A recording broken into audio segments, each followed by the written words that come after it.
Hello friends, welcome to my YouTube channel जिसका नाम है शिवांगी मैथ्स। तो अब तक की वीडियो में हम मैट्रिक्स के बारे में बेसिक चीज़ें क्या होती हैं, इसका ऑर्डर और इसमें एलिमेंट कितने होते हैं और ये कितने कितने टाइप के होते हैं, अब तक हम ये सीख रहे हैं।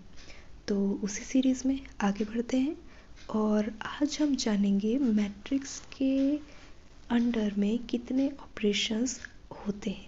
मीन्स हम मैट्रिक्स को मल्टीप्लाई कैसे कर सकते हैं, उनको ऐड कैसे कर सकते हैं और उनका सब्सट्रैक्ट कैसे कर सकते हैं, और अगर उसमें किसी एक पर्टिकुलर नंबर से मल्टीप्लाई किया जाए तो उस मैट्रिक्स में क्या इफ़ेक्ट आता है। तो इन सब के बारे में आज हम जानेंगे। तो चलिए शुरू करते हैं।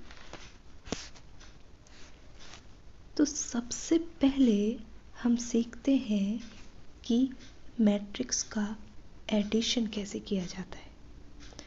What is addition of matrix. तो एडिशन ऑफ मैट्रिक्स बहुत ही आसान होता है कि the sum of the two matrix is a matrix which is obtained by adding the corresponding elements of given matrices।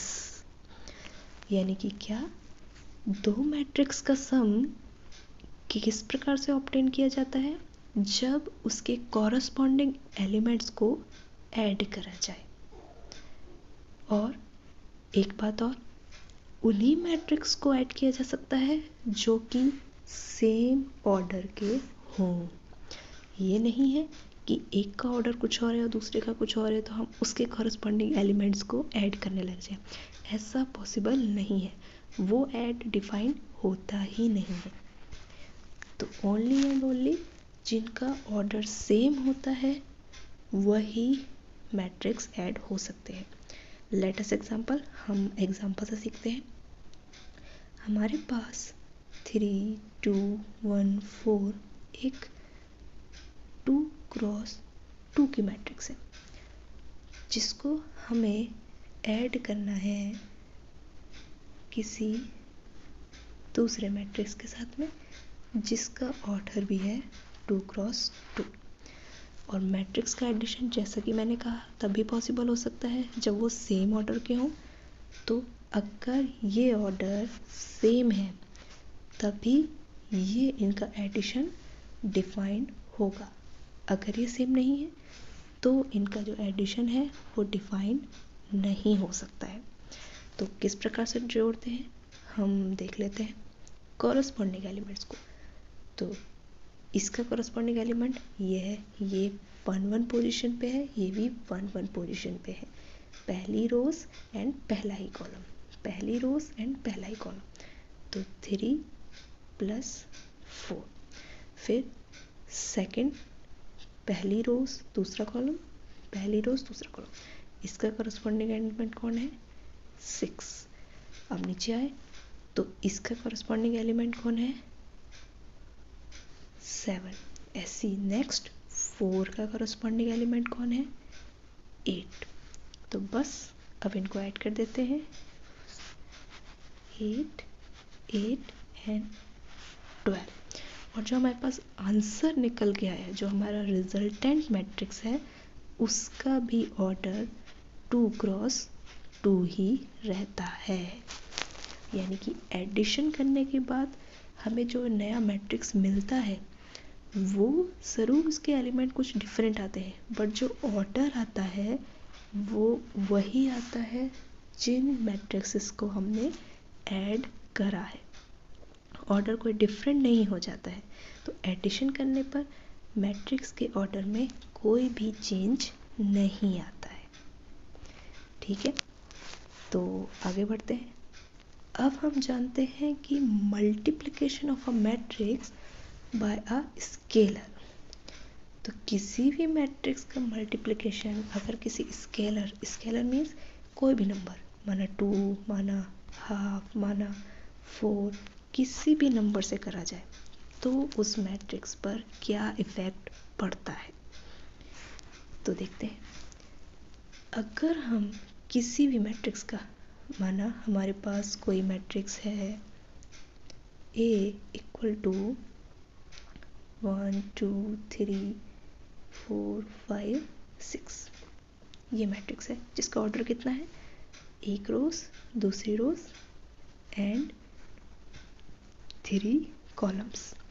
अगर हम इस मैट्रिक्स को मल्टीप्लाई करें 2 से, तो 2a इक्वल टू इस 2 की जो मल्टीप्लाई होगी वो सभी से होगी, यानी कि 1 2 3 4 5 6, इस 2 की जो मल्टीप्लाई होगी वो इस मैट्रिक्स के हर एक एलिमेंट से होगी। यानी कि हमारे पास क्या मिलेगा रिजल्टेंट मैट्रिक्स, 2 1 जा 2, 2 2 जा 4, 6 8 10 एंड 12, और जो ऑर्डर है वो वही सेम रहेगा 2 क्रॉस 3 का। यानी कि अगर किसी मैट्रिक्स की किसी भी स्केलर नंबर से मल्टीप्लाई करी जाती है तो उसकी मल्टीप्लाई उस मैट्रिक्स के हर एक एलिमेंट से होती है, और फिर उसके बाद हमें सेम ऑर्डर का रिजल्टेंट मैट्रिक्स फाइंड होता है। ठीक है, तो बहुत ही आसान होता है, हम इसके क्वेश्चन की प्रैक्टिस भी कर सकते हैं किसी भी बुक के थ्रू। तो अब हम जानते हैं अपना नेक्स्ट ऑपरेशन मैट्रिक्स का, which is negative of a matrix. Negative of a matrix, scalar और नेगेटिव में ज़्यादा डिफरेंस नहीं है। स्केलर मीन्स हम किसी पर्टिकुलर नंबर से कर रहे हैं, वो कुछ भी हो सकता है, पॉजिटिव भी हो सकता है, नेगेटिव भी हो सकता है। और negative of a matrix means हम किसी भी मैट्रिक्स की मल्टीप्लाई किसी नेगेटिव नंबर से ही कर रहे हैं, तब उस मैट्रिक्स में क्या असर आता है हम देखते हैं। माना मेरे पास कोई भी मैट्रिक्स है, ए इक्वल टू 4 5 6 7 8 9, और मैं चाहती हूँ कि मैं इस मैट्रिक्स को माइनस से मल्टीप्लाई कर दूँ, यानी कि माइनस मीन्स -1, इसके एलिमेंट्स को पूरा ऐसे लिखेंगे। तो अब हमारे पास जो रिजल्टेंट मैट्रिक्स बनेगा मीन्स क्या, हम इस -1 की हर एक एलिमेंट के साथ मल्टीप्लाई करेंगे, तो -4 -5 -6 -7 -8 एंड -9, और ऑर्डर में as always no change, 2 cross 3, तो ये भी 2 क्रॉस 3 का ही मिलेगा हमको। यानी कि निगेटिव से कर रही हो या कोई स्केलर से कर रही हो, प्रोसेस दोनों का सेम होता है, उस निगेटिव या उस स्केलर की उस मैट्रिक्स के हर एक एलिमेंट के साथ मल्टीप्लाई होता है, और एज ऑलवेज ऑर्डर में कोई चेंज नहीं होता है। ठीक है, अब हम आगे बढ़ते हैं अपने नेक्स्ट चीज पे, which is difference of two matrix. दो मैट्रिक्स का डिफरेंस कैसे किया जाता है। हमने सबसे पहले ऐड करना सीखा था कि दो मैट्रिक्स का एडिशन कैसे किया जाता है, जो उसके करस्पॉन्डिंग एलिमेंट्स होते हैं उसको ही ऐड किया जाता है। तो डिफरेंस में भी सेम यही बात होती है, जो करस्पॉन्डिंग एलिमेंट्स होते हैं उन्हीं को किया जाता है। माना हमारे पास दो मैट्रिक्स हैं 10 9 8 7, विच इज़ 2 क्रॉस 2। सबसे इम्पॉर्टेंट पार्ट, जो दोनों मैट्रिक्स का ऑर्डर होना चाहिए वो सेम ही होना चाहिए। एंड हमारे पास नेक्स्ट मैट्रिक्स है which is the same order 2 cross 2, क्योंकि ये बहुत ही इम्पोर्टेंट बात है, चाहे वो एडिशन हो चाहे वो सब्सट्रैक्शन हो, तभी डिफाइंड होगा जब उनके ऑर्डर सेम होंगे।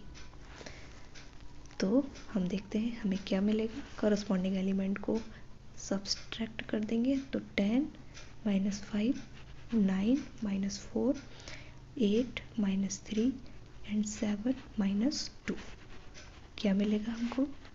5 5 5 and 5 which is 5 5 5। So but इनका जो ऑर्डर है वो है 2 क्रॉस 2 का। तो इसका कॉरस्पॉन्डिंग एनिमल A11, A12 का A12, A21 का A21 एंड N22 का A22 होता है।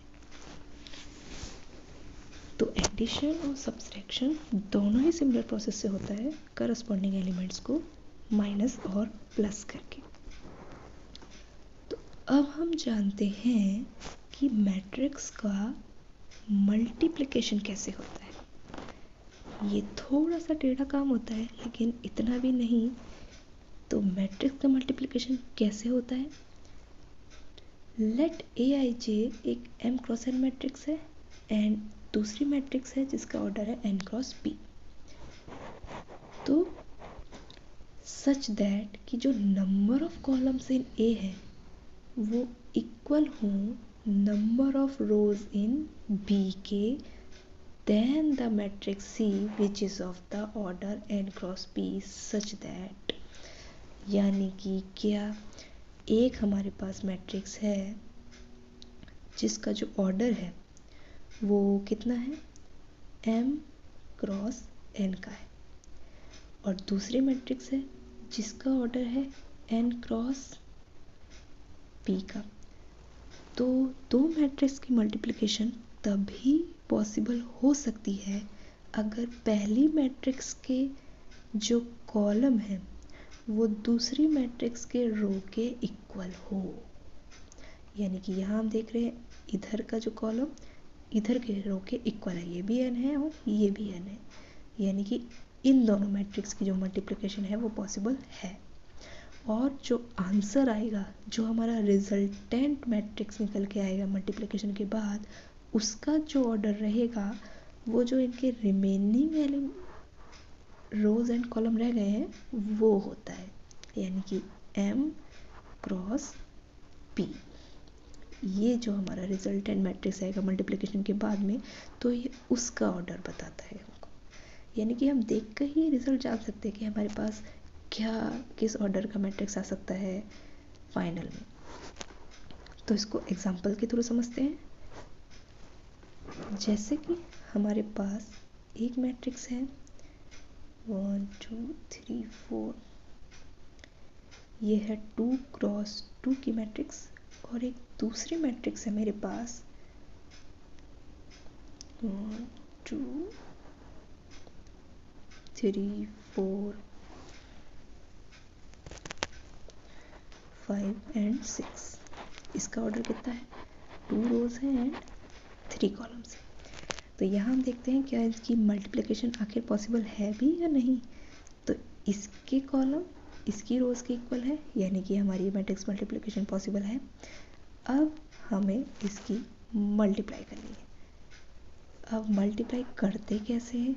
एडिशन और सब्सट्रैक्शन तो हमें आता है कि कॉरस्पॉन्डिंग एलिमेंट्स को जोड़ घटा देते हैं, लेकिन मल्टीप्लिकेशन कैसे करते हैं? लेकिन उससे पहले हमारे पास किस ऑर्डर का मल्टीप्लिकेशन आने वाला है वो हमें पहले से पता है, 2 क्रॉस 3 का।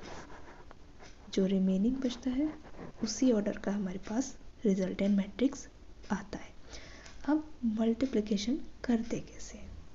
तो देखिए हम क्या करते हैं मल्टीप्लिकेशन में, रो के थ्रू आगे बढ़ते हैं एंड कॉलम के थ्रू डाउनवर्ड्स आते रहते हैं और इसको ऐड करके लिख देते हैं। तो कैसे? रो के थ्रू आगे बढ़ेंगे, कॉलम के थ्रू डाउनवर्ड्स होंगे। 1 1 जा 1 प्लस 2 3 जा 6, ये हमें मिला अपना A11 एलिमेंट। रो के थ्रू हम आगे बढ़े एंड कॉलम के थ्रू हम डाउनवर्ड्स हो गए, मल्टीप्लिकेशन करके ऐड करके लिख देते हैं। 1 1 जा 1 प्लस 2 3 जा 6, ऐसे आगे 1। अब इस रो में आगे बढ़ेंगे, 1 2 जा 2 प्लस 2 4 जा 8, ऐसी इस रो में आगे बढ़ेंगे। 1 5 जा 5 प्लस 2 6 जा 12।